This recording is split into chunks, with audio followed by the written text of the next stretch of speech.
Hey, want to see how a motorhead gets his Shelby Mustang ready for winter storage? First thing we're going to be doing is making sure that the car is ready mechanically to be stored.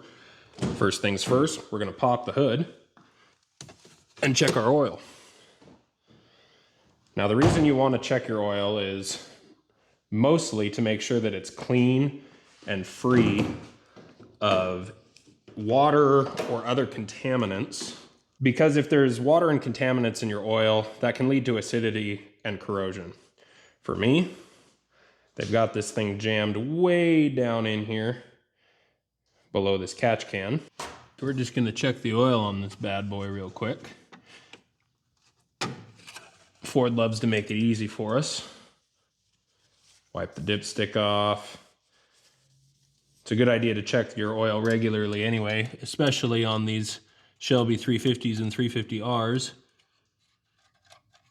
They do consume a bit between oil change intervals.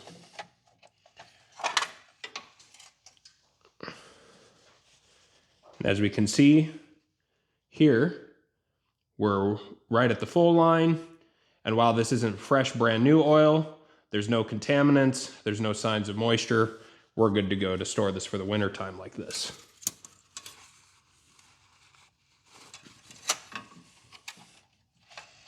All right, our engine oil looked good. The rest of the fluids are all topped off and at their proper levels. We don't have to worry about anything leaking on the floor while we're stored over the winter time here. Now is also a good time to clean your air filter if it needs it. It's gonna have plenty of time to dry out before your next drive after all. So now that all of our mechanical systems under the hood look ready to go for storage, let's close the hood and move on to the next step. $80,000 sports car brand new and they couldn't afford hood struts. The next thing we want to do is make sure that our fuel system is good to go for winter storage. There are three enemies of fuel while in storage, and those are going to be oxygen, moisture, and time passed. You can offset oxygen by making sure that your fuel tank is completely full when you park the vehicle. You can offset moisture two ways. I do both. Ethanol-free fuel for your last fill up. The less ethanol's in there, the less that it can coagulate around moisture. And the second thing that you can do to offset moisture is stable storage fuel stabilizer. Project Farm has a long-term review of multiple fuel stabilizers. Unsurprisingly, Stable came out on top yet again. This also will help offset the third component, which is time. This helps keep your fuel fresh and will make sure that you have a good startup when it comes springtime and you get back on the road. Now, I already mixed this all in. If you don't really feel like going to the gas station to mix this in on another tank, you can simply mix this into your tank, let the car idle for a few minutes, or better yet, take it for just a quick spin around the block. That'll get this stabilizer moved all the way through your fuel lines and your injectors and make sure that everything is squared away. Now that we know the engine oil and all the fluids are all squared away and we're good to go, next we're going to move on to cleaning the car so that it's ready to go under the cover for the winter time. We're going to start with a quick interior detail. Thankfully, the car's not too dirty, so that's just going to be a quick wipe down and vacuum out job. And then after that, we're going to move on to the wheels and suspension. We're going to pull the wheels off quickly and do a thorough wash of them and inspect the suspension and brake components for any leaks or any issues. We don't want any of those fluids sitting on wheels or any other components over the winter time. And also make sure that we get the brake dust off of all the suspension components and the wheels. That brake dust is fairly corrosive. We don't want it sitting on anything for too long. We want to make sure everything's nice and clean for the entire winter.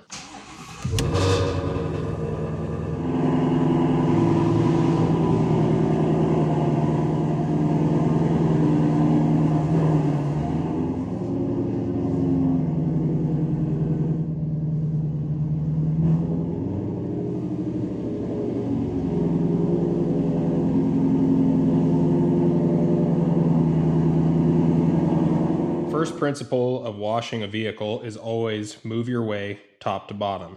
So the first thing we're going to do is we're going to tackle door panels, dash, trim, center console, get everything wiped down, make sure we've gotten all the dust and grit removed from the top of the interior, and then we'll move on to vacuuming our seats and finally our floor mats and floors. Today I'm going to be using this P&S Express Interior Cleaner. Any high quality interior detailer that's safe on all interior surfaces will work just fine. I have Alcantara, leather, lots of plastic because Ford, some carbon fiber, and some other various metal trims. And then I just like regular old Kirkland brand microfibers for this stuff. They work great, and I won't feel too bad if I end up ruining the towel. To get started, I'm just gonna lightly dampen this cloth with the interior spray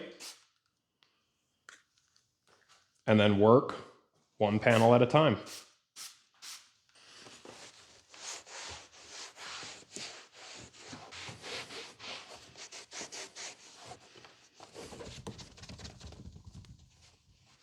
On some of these metallic surfaces, you want to swap over to the dry side of the cloth and buff just to get rid of the residue and the marks from the product. And as long as your Alcantara isn't too dirty, this interior detail spray will work just fine. For the steering wheel, I'll show you some specific product for that. Just gonna hop in here real quick to work on the dash and other surfaces, gauge cluster, center of the steering wheel. This is why it's really nice to have a all surface safe cleaner so that you don't have to worry about what you're spraying it on.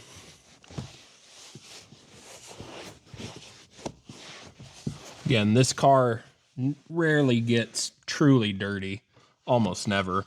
So for me, this is just a quick wipe down. You may have to spend some more time scrubbing to really get clean. Now, some of the astute of you may have noticed I said I'm going to work top to bottom, which is an important principle when detailing a vehicle. And you may have thought to yourself, now why didn't he start with the windshield or the side windows? Aren't those higher up? And that is true, they are. But those are going to be the last thing I wipe down. And the reason for that is that this product and basically every other interior detail spray is going to leave just a slight residue on glass. So I want to get all of my dash work done, all of this wiping done before I clean the glass so that I don't have to double up my work. It'll save you some time.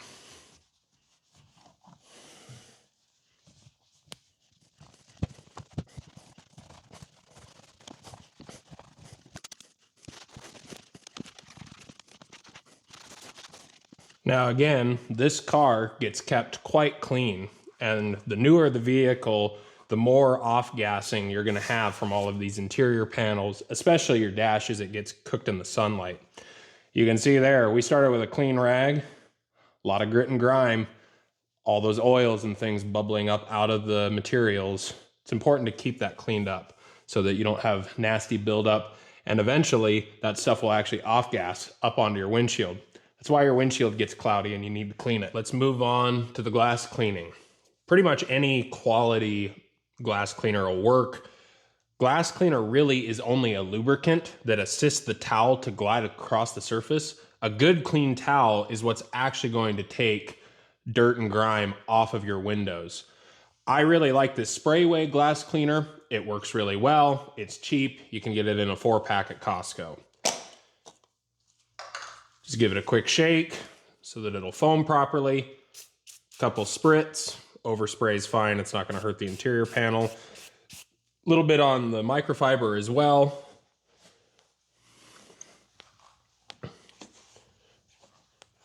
And this is also safe on auto tint as well. Dry up my overspray a bit. Flip over to the dry side of the towel and dry off. No streaks. We've got both the side windows cleaned up and ready to go. Now time to move on to the windshield. For about 30 bucks, you can get one of these windshield microfiber kits. Really, really handy, saves a bunch of time, and keeps you from accidentally smudging your skin against the windshield and making a mess when you were trying to clean one in the first place. This particular one has waffle on one side, normal microfiber on the other. I like to use the waffle side first as the main cleaner.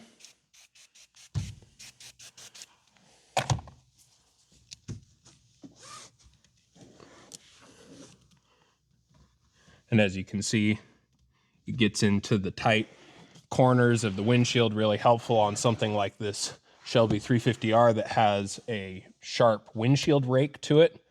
Same thing in a Camaro and most other sports cars. It's also really helpful on big truck windshields, where reaching all the way across just is not practical.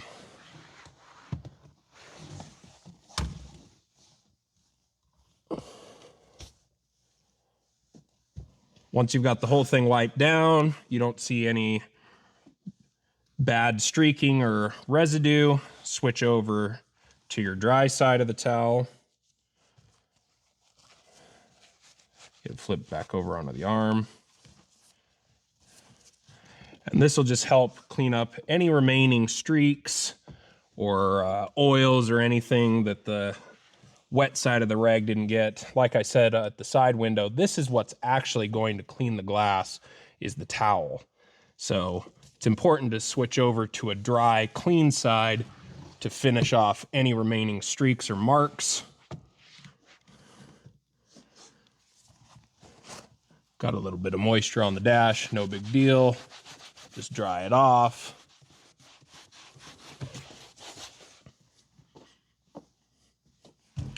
And just like that, our windshield's clean and we're ready to move on to vacuuming. Next up, we're gonna pull our floor mats out of the car.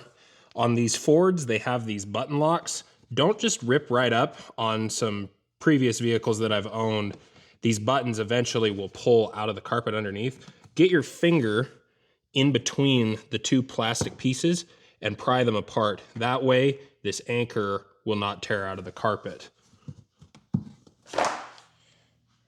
Yeah, I'm single. How'd you know? Now, automotive carpet typically isn't as durable as the carpet in your house. The minimal amount of agitation required to get the carpet clean is the name of the game. These are longer nap aftermarket floor mats. You really have to dig in to get them clean. So I'm just going to, as quickly as possible, go over with this stair attachment for my house vacuum. Don't use a dirty shop vac and get grease all over your floor mats. You're gonna have a bad day.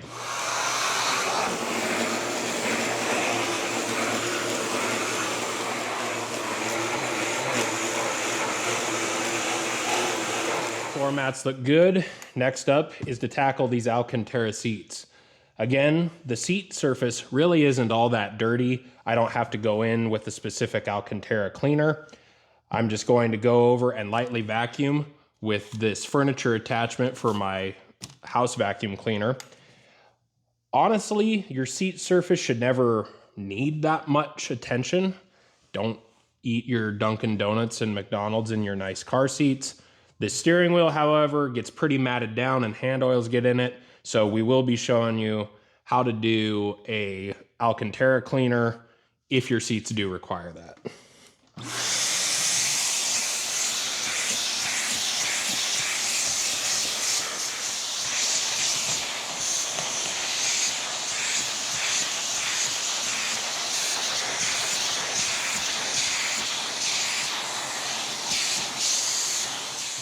Pull the seat forward quick. Lean it back. Expose the crease between the two seating surfaces.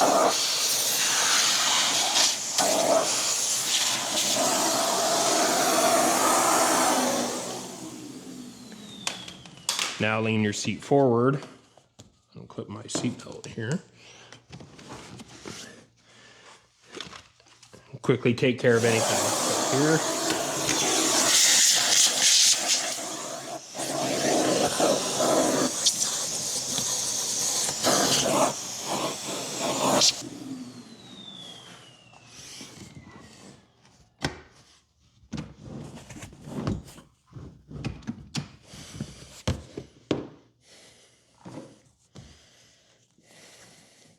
Final step on this driver's side is to take care of everything that the floor mat didn't manage to catch.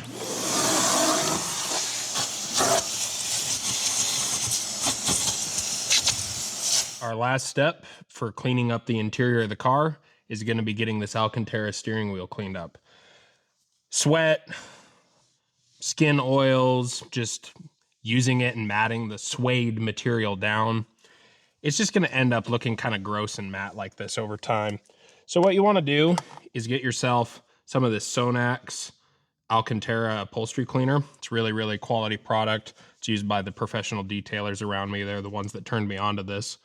You're going to just go over this here, and it's okay if it gets around. And you're going to spread it around the steering wheel. And then you're also going to put some on your rag. And what you want to do is you want to work this in really good, and you'll see the color change. It'll go dark as you've worked this cleaner into the material. Make sure to get into the thumb grooves, the steering wheel if you have them.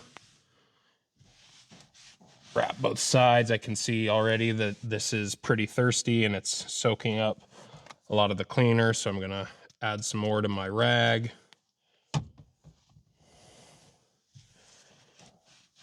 And you want decent pressure, but not too much, just enough to really work the cleaner in to that Alcantara. But you do need some pressure because you kind of have to squeeze that cleaner in there. And what we're going for is a nice uniform color all the way around the steering wheel. So if you have any light spots, you know that you don't have enough cleaner there yet.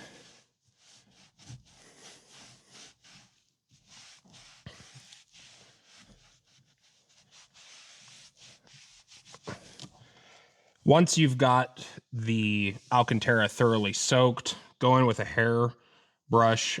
This is horsehair. And you want to work this in and kind of go around the steering wheel. This will help break those fibers apart and re-fluff, for lack of a better term. And you can already see that it's starting to change color depending on which way I brush, which is a good sign. And if your steering wheel is like mine, it looks like this really needs a second application of the product.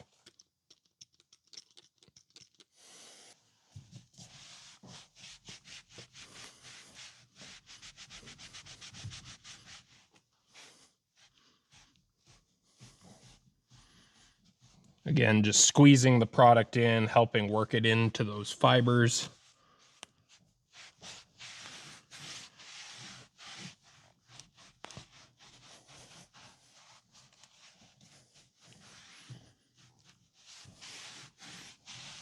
And you can see, started with a clean yellow rag, pretty good amount of grit and grime pulled out of there. Go back over with the dry side of the towel. Now this is looking much more uniform in color. There's no light or dark spots. It's just all nice and black.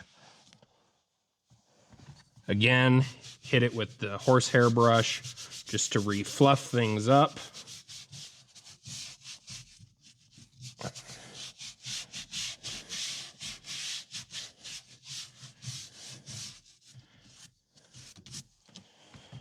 Now that those fibers are apart, go back with the dry side of the towel, and we're just going to gently squeeze, and this will help draw excess cleaner out of the material.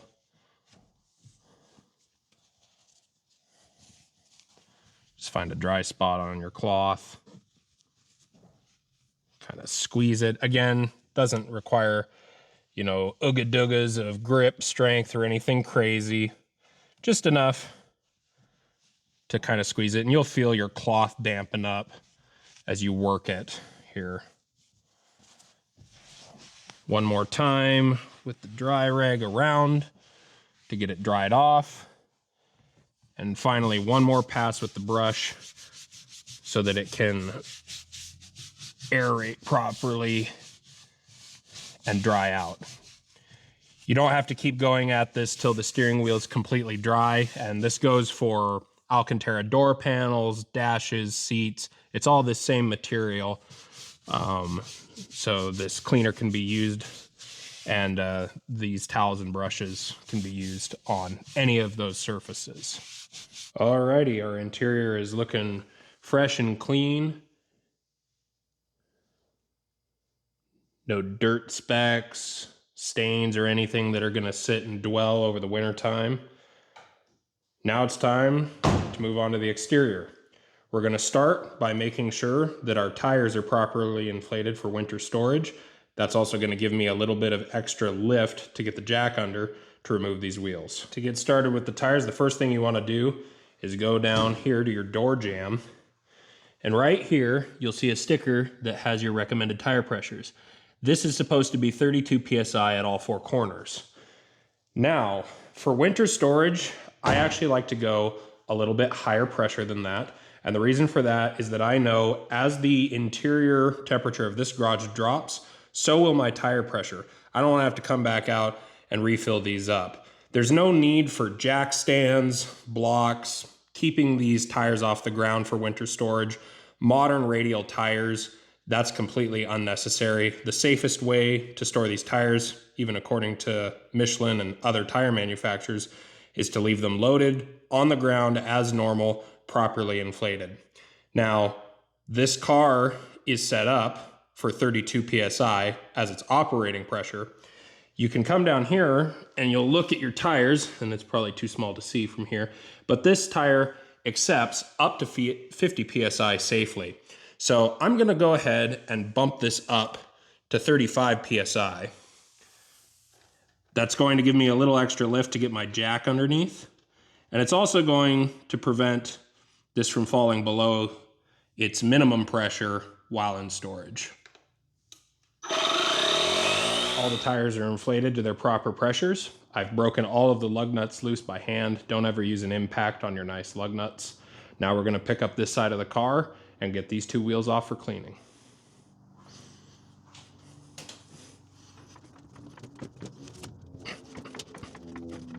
Now the reason that I can jack the entire car from a single point is because I have these jack rails that I've bolted to the bottom of the car. They prevent me from damaging this pinch weld, and they allow me to lift the entire car off a single lift point, or with my quick jacks, I can pick up the whole car at once.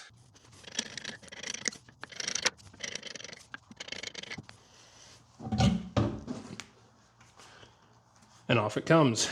Now's a good time to inspect your tire, see if there's anything that could be causing any leaks, any nails, screws, anything like that.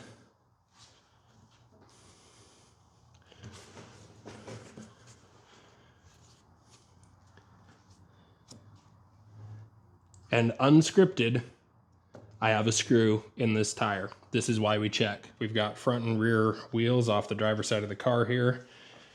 This is where we can get in here and make sure that we don't have anything leaking or corroding, nothing going on that looks suspicious. Brakes look good. Honestly, as much brake dust as these pads on this 350R produce, it's shockingly clean under here every time I come in.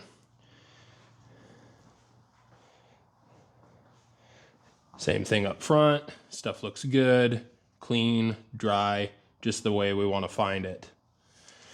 On these 350Rs, these have carbon fiber wheels, and on the front, the clearance is so tight that there is this special ceramic coating that goes in on the wheel to keep those red hot brakes from melting the resin that holds this carbon fiber together. Just want to take a look, make sure there's no massive chips, cracks, or deformations in that coating, and everything looks good. We're just going to come in here with some all-purpose detail spray and a sacrificial rag that I don't care about if this doesn't make it, which it's not going to. We're just going to go over the brake caliper, the shock, some of the sway bars and stuff. Just make sure that all of this nasty brake dust doesn't sit on these surfaces over the winter. Prevent corrosion issues. It'll help the coatings last longer. And it also makes it look pretty.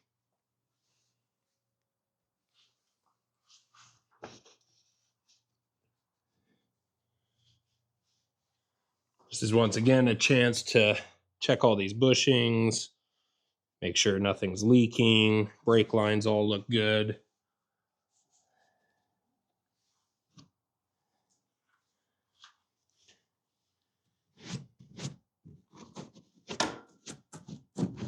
Same thing on the front. Get some detail spray on stuff.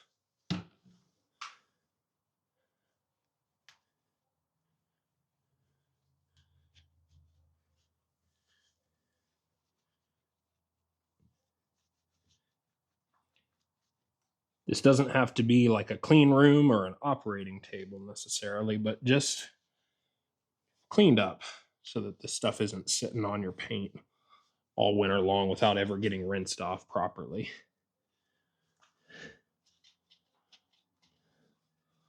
All our wiring and everything looks good up here. No leaky brake hoses. Sway bars, control arms, and everything look good. Alrighty, we've got the wheels off. Time to clean them up. We're going to start with this heavy duty wheel cleaner from Carbrite. It's non-acidic and safe on painted surfaces. It's going to be coming out of this IK foam sprayer. Once that's rinsed off and most of the brake dust is gone, we're going to foam it up with the Suds to the Ceiling automotive soap out of this MTM foam cannon, and then we'll scrub them down and get them back on the car.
Our last step is going to be to get these clean wheels mounted back up on the car and torqued to spec. We'll first set them on, get the lug nuts somewhat tight, but not torqued obviously as it's off the ground, set it down, and then each of these studs has to go to 150 foot-pounds.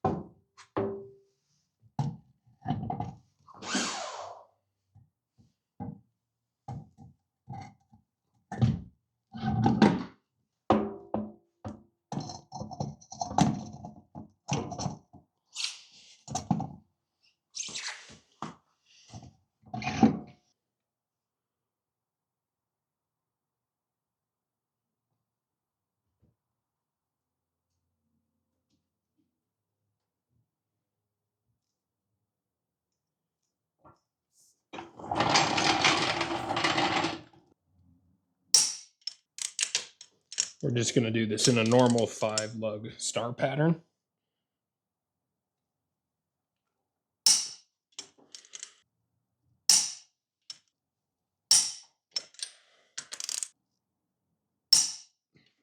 And then go back around and check each one in a ring to make sure we didn't lose torque.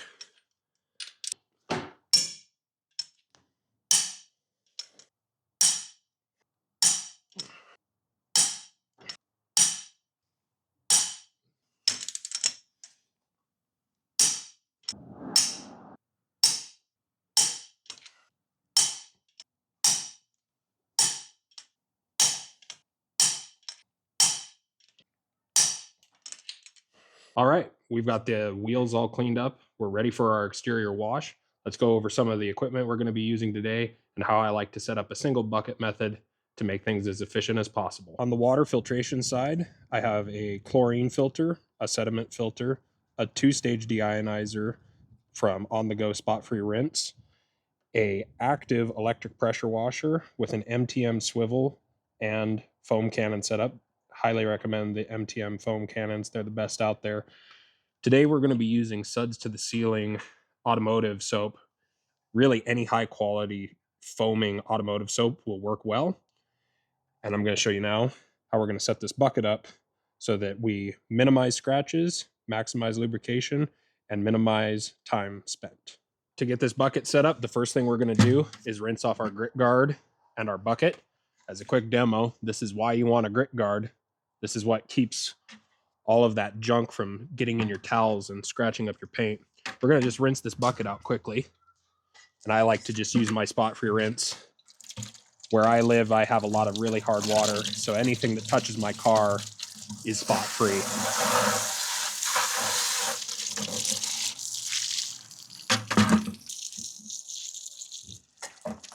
Then I'm going to take about 2 ounces or so of my automotive soap. It's not super exact, just a good splash of soap in there at the bottom of the bucket. A little bit of this stuff does go a long way. And then I'm going to foam that up by just holding my thumb in front of the hose and spraying it in there.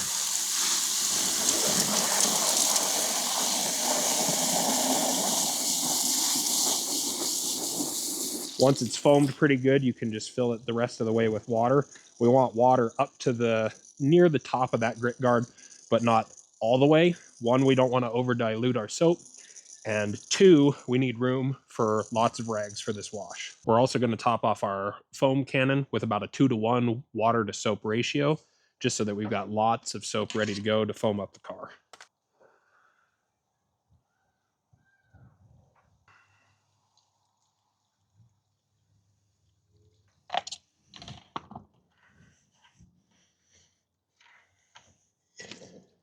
Give it a quick shake to mix it up. Foam cannon, ready to go. Our last step for setting up this bucket is some 400 GSM quality microfiber towels. We're going to just push those down in below the foam and get them soaking in this water. Now, some people are really big fans of what's called the 2-bucket method, where you've got grit guards in both of them, and you use one as like a wash station for the rags, and you move them back and forth. I think that's honestly a waste of time for the normal DIYer. It's overkill if you're not doing professional detailing on really high-end cars. The way that the 1-bucket method works is we're going to get a fresh side of the towel anytime we move to a new panel of the car. We're just going to keep flipping over. So 1 panel, 1 side of the towel. Once that rag is exhausted, it just goes in our laundry bucket and it gets washed for the next car wash. We've got the pressure washer line purged of air. We're going to do some last minute prep to get the car ready to wash. Maybe you've got some vents that need to be covered up. For me, I have these temporary mud flaps that come off the car. And with that done, we're going to start with the pre-soak on the car. Now, my wheels are already clean from the previous step, but this is a good time, if you haven't done that already, to soak with heavy-duty wheel cleaner or an equivalent product to get the brake dust off the car.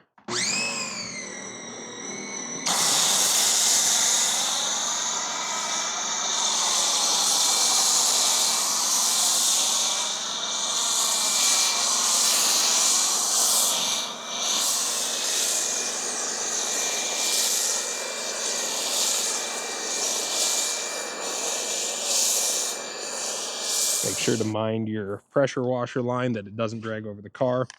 And now we're going to let this dwell for about 30 to 45 seconds. This soap is going to help pull dust, grit, grime, and even some lighter bug guts off the car.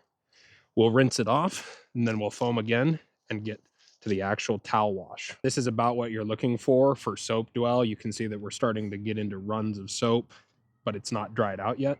Now it's time to rinse it off. I have my lowest pressure nozzle here. We're going to just gently rinse off the car. No need to dig into anything with high pressure water. The towel will take care of that.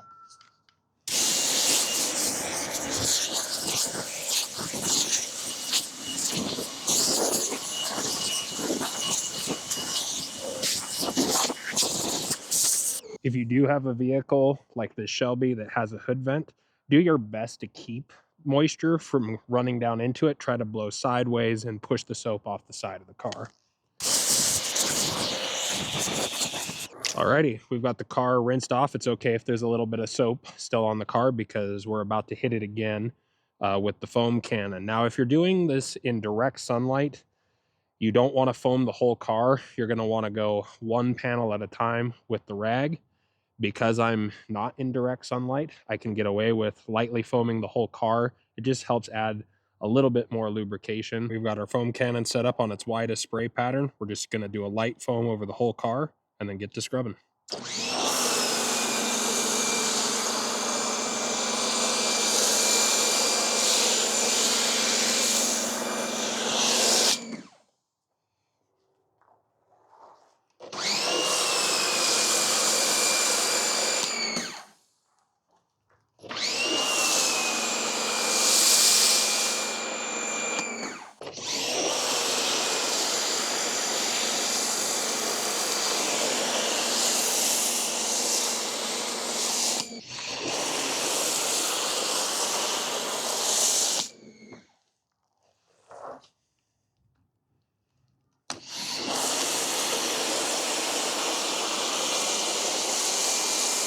Since we're done with the foam cannon for the rest of this wash, what I'm going to do to make it ready for storage next time is spin off the soap reservoir. And then we're going to run it while holding our thumb over this straw. That's going to pull all the remaining soap through the little steel wool pellet that's in there that actually creates the foam. And it's going to keep that from getting clogged up with soap residue for future washes.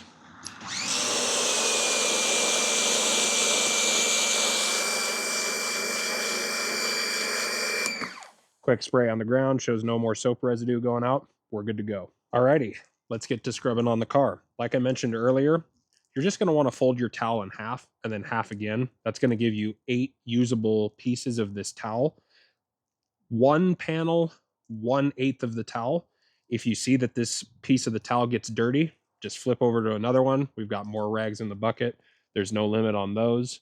We're going to start top of the car and work our way down. That way the least dirty panels don't get contaminated with grit from the bottom of the car. No swirling or circular motions. We want to go straight back and forth in lines. That way, if we do accidentally scratch the paint on the car, there are straight lines, which are a lot less noticeable than circular scratches.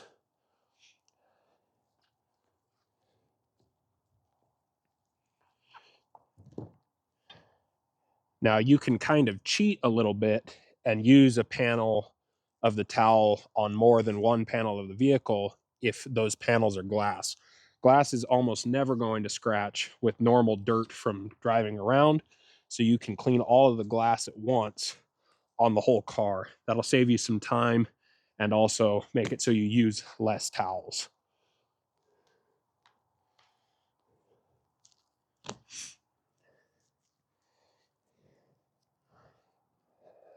I can already start to see some grit developing on the towel. So even though I've only done half the roof and the top glass of the car, I'm going to flip over to this other side and keep going.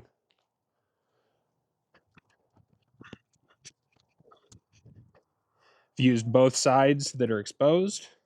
So flip back around, close those off. 2 new pieces of the towel. Keep working my way down the car.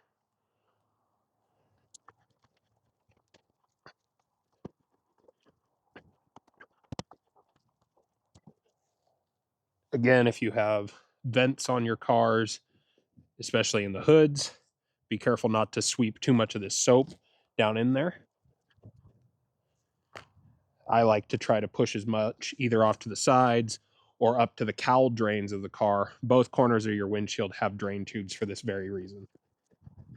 All right. Top of the car is done. We've used 4 pieces of the towel. Flip over to our completely fresh side. Fold in half. Fold in half again. We've got 4 new pieces. Make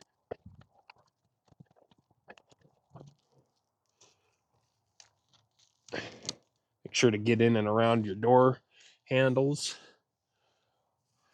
We'll handle door jams at the end of the wash.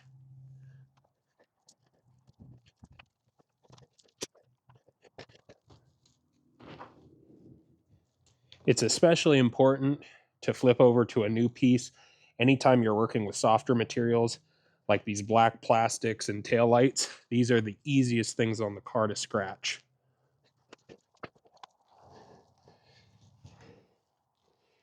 Don't hit your tailpipes just yet. Those are really dirty. I like to use a sacrificial towel to clean those at the very end. This towel's done. We've used all 8 sides. I'm just going to squeeze all the moisture I can quickly get out of it and soap. No need to rinse it. I machine wash all of my microfibers together. It's okay if a little bit of that soap residue is still in there. Now, the reason I've been working my way mostly back to front on the car is that my rear wing and rear fascia are really easy to scratch, and the front of the car has PPF, so the most paint protection is at the front, so the front gets cleaned last.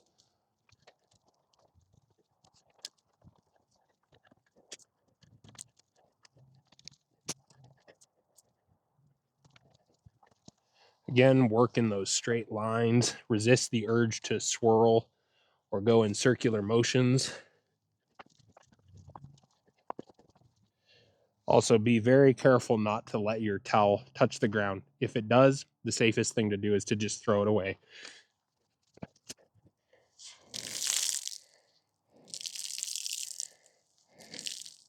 I'm going to squeeze most of the moisture out of this towel, and now we're going to hit our door jams. One of the most often missed pieces of any car wash I see out there at car shows and Cars and Coffee and such is people forget to get their door jams. Just come in here with a lightly damp rag. There shouldn't be a lot of mud, grit, or grime on a normal street vehicle.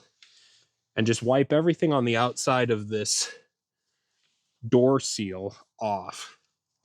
And don't forget to go under your door as well. Not everybody looks there, but I do. Same thing for your trunk. Get all this stuff under the areas of the trunk hinges and everything wiped off. Our last stage is going to be to rinse the car off. Now, if you get some dried soap on the vehicle, the best way to rehydrate that is to go back over it with either a soapy rag or the foam cannon again. That'll moisten that soap up and help it to come off easier. Fortunately for me, that's not a big deal right now.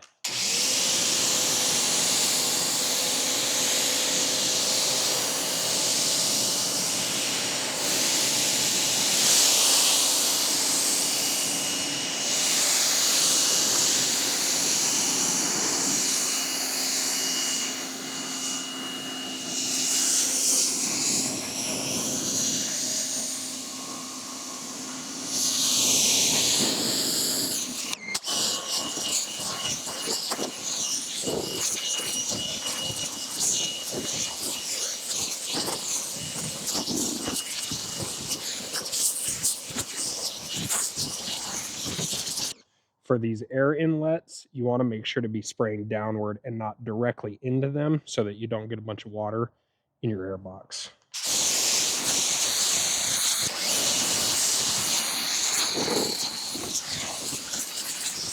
With the rest of the car completely rinsed off, we're going to shut our pressure washer off, let the pressure out, and then using just the pressure from the garden hose, we're going to gently rinse off our door jams.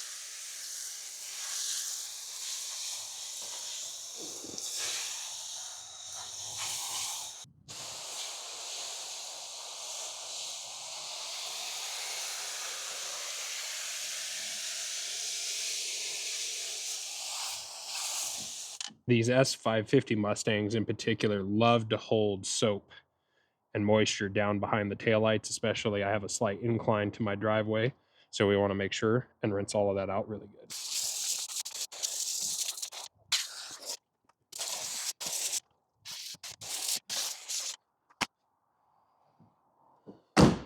with the car completely clean and rinsed off, we're good to start cleaning up all the soap that's down around the car and get our equipment put away. This is a spot-free rinse, and this car is really well waxed. So I don't mind that the wind is going to help me air dry this a little bit. Once we have all of our stuff cleaned up, we'll come back with a blow dryer. We'll do a quick blow dry, and then we'll apply our ceramic top coat. Alrighty, it's getting dark, but we got everything put away, and now we're gonna blow dry the car off. This works really well if you have either a good ceramic coating or a really good wax on the car. It's not gonna be very effective if you haven't done any of those preventative maintenance steps on your paint already, but this is really good for quickly drying panels off, getting into your tail lights, headlights, your door handles, and body seams to get all that water out so that your car isn't just continuously dripping after you've finished drying off.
Yay, wintertime. It's already dark, so I'm gonna back it on up in here and we'll get it ceramic coated under the lights.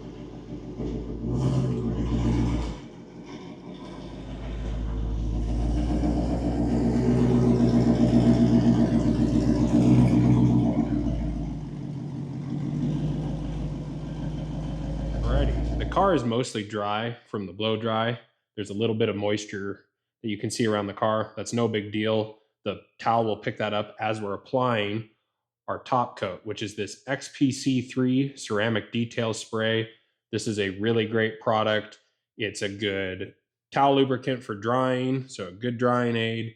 It also leaves a great shine on the car that's long lasting and will help water bead amazing. This will really help keep your car clean for much longer between washes. Same as washing, we're gonna work our way top to bottom of the car. First thing we're gonna need is a good clean rag. I really like the Kirkland microfibers. The new ones are even edgeless, which is really nice, but any of the lower GSM rags will do. They do a good job of spreading this XPC3 top coat out. We're gonna lightly mist the towel and then just a couple sprays. A little bit of this product goes a really long way. Same thing as drying. We're gonna work our way in nice straight lines so that if we do somehow drag some piece of dirt across the paint, it's a straight scratch. Your detailer will thank you later. You'll see there's a little bit of the glare. You can see the product is spread out over the surface in a light film. That's what we're looking for. This will flash pretty quickly, but it doesn't hurt anything to let it sit for a while. This isn't like an older style organic carnauba wax. Once it's set, that's as much as it's gonna set, so we can coat the entire car and then come back and buff it all dry at once.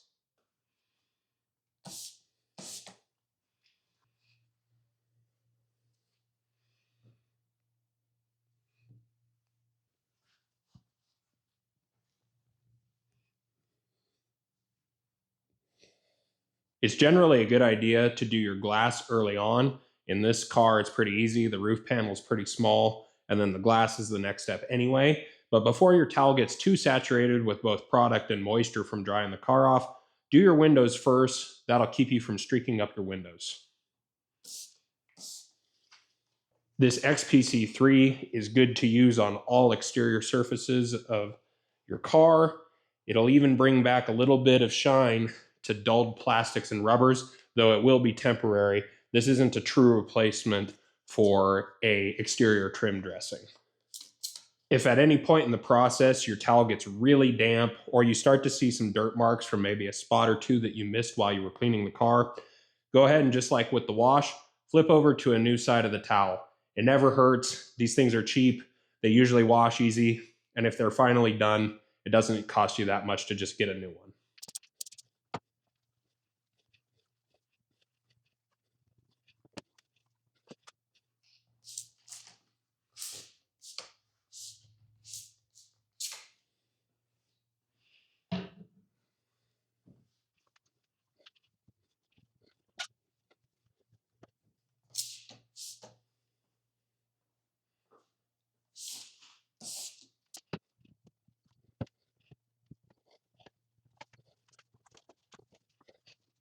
If you're tall, old, or both, get yourself one of these detail stools. They pay for themselves very quickly. The one panel per piece of the towel doesn't necessarily apply anymore since we cleaned the whole car pretty thoroughly. Just keep an eye on this rag. Whenever you start to see some black marks, go ahead and flip over to a new side.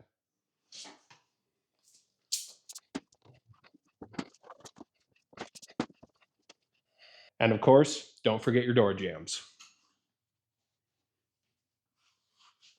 This is also a good time to wipe down these interior kick panels in case there's a little bit of grime left over from your interior cleaning. Give the door a good close. That should make anything that's going to drip, drip. Like that on the mirror. And you're ready to move on to the next side of the car.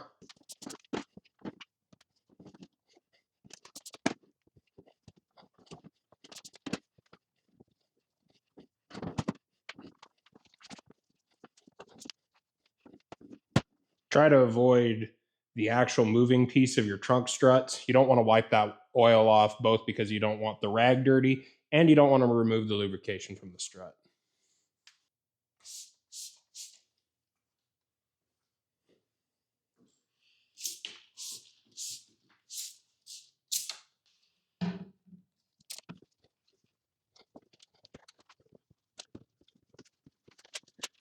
Once the entire car has been completely washed, dried, and your ceramic coat applied but not buffed off, the last piece we want to do is the wheels. And that's because oftentimes, despite even your best efforts, there's going to be at least a little bit of grime somewhere on these wheels. I can see that I've just got a little spot down here by the valve stem on this one. It's inevitable. Don't beat yourself up about it. It's just you want to clean your wheels last because they're usually the dirtiest part of your car, and there will be a little bit of grime left to wipe up. But that's why we use a good lubricating detail spray like this XPC3. It washes away all those sins.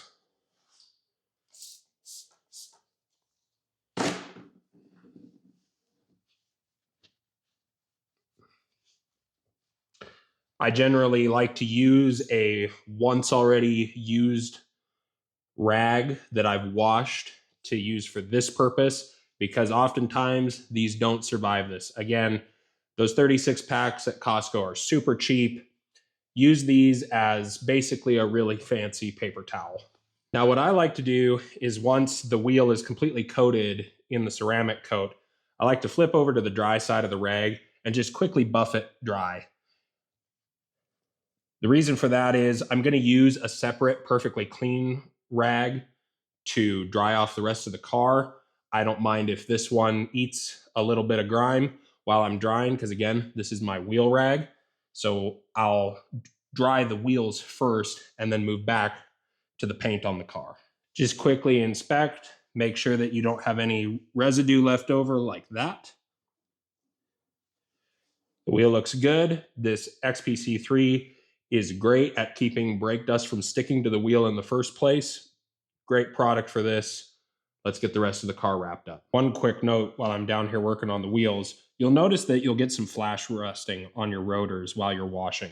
That's really not going to hurt anything. That's as far as the corrosion's going to go. If it does bother you and you're a little OCD like me, a quick trip around the neighborhood with light application of your brakes, we'll scrape all of that right off and you'll be good to go. All right, we've got XPC3 applied to the entire car. The wheels are completely done, like I just showed you in the previous step. Now I'm gonna go back over the paint and the windows and the mirrors with a 400 GSM drying cloth. We're gonna quickly buff this to a shine, and the results are really impressive. We can see the XPC3 has flashed. You can see the slight haze in the paint if you look at it. Now we're gonna go over it, and just like we were drying after the wash, we're gonna go in nice straight lines and buff this to a shine.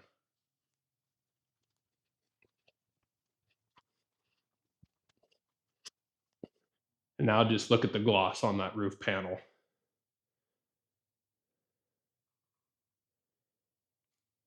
This is a really great product. Same thing as before, I'm gonna keep an eye on my towel, make sure that it doesn't get too damp or too dirty. I'm gonna start with the windows, make sure that they're all streak free, and then move my way down the car. And this step, you can go pretty fast. As long as you didn't over apply the product, it'll come off really quickly. You'll very easily and quickly be able to see how glossy the finish turns out. This is good for all of you instant gratification folks, as if I'm not one of you. Started to get some streaking here on the windshield, flipping over to a dry part of the towel.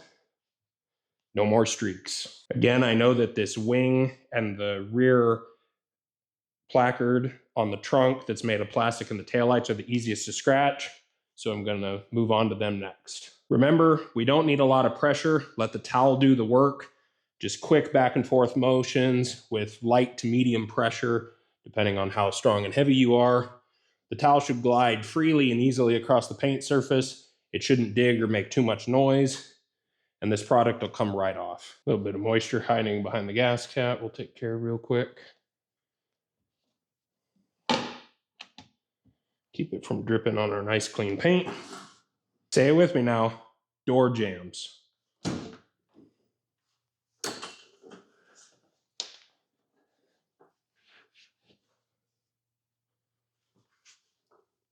All right, the car is completely buffed dry and has developed a really nice glossy shine. This also demonstrates the importance of having high quality lint-free towels. Car is looking good.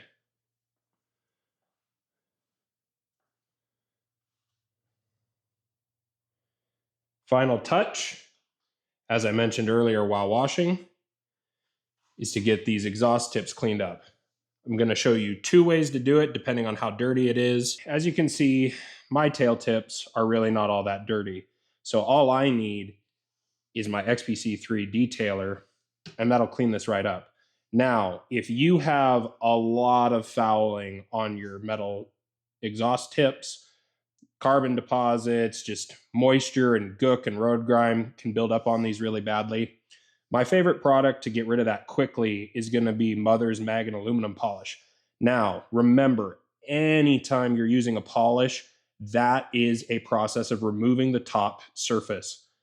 Every time you use polish, it damages the surface just a teensy beensy bit. So use this judiciously, be careful with it, only use it when a quick detail or maybe some hot water won't loosen the gook up. This is my rag from the wheels. Again, sacrificial. Some quick detail spray. Go back over it with the dry side of the towel.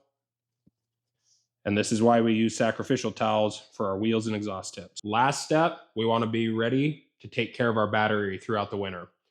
Now, there are several good chargers out there on the market. I have a Noco Genius 10. C-Tech and Battery Tender also make quality products. I would just encourage to look at the feature sets that you want and find one that's at a good price. All three of those brands make good products.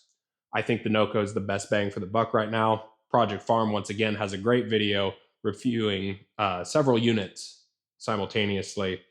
Go check it out. There's a couple different ways that we can hook up our battery tender throughout the winter time. The first is going to be just standard old alligator clips. You clip them to the terminals of your battery. plug your lead into your battery tender, or in my case, the Noco Genius 10, and you're good to go. Now, this will usually work fine, but as you can see, it would be difficult to close my hood, and sometimes these just don't have the best connection. So what I've gone ahead and done is gotten a terminal kit, and I keep mine tucked down here in the battery box. Just like that. This runs to my fuse block and the ground right here on the strut tower, and this does the same thing. The very last step, if you're super OCD like me, is to get a couple of these dehumidifier bags. You can find them at shooting goods supply stores or on Amazon. They're meant to go in gun safes or closets. I throw one in the trunk, one in the cup holder in the passenger compartment. This will just keep things super dry during storage. It's more critical if you're in a humid place like Florida or Kentucky. For me, I'm in the high desert, so this is being really particular, but that's the way I roll. That's a wrap. This Shelby GT350R is ready for winter storage. I appreciate you watching. If you love automotive content, we've got some build series coming up that you may want to stick around for. Have a great day.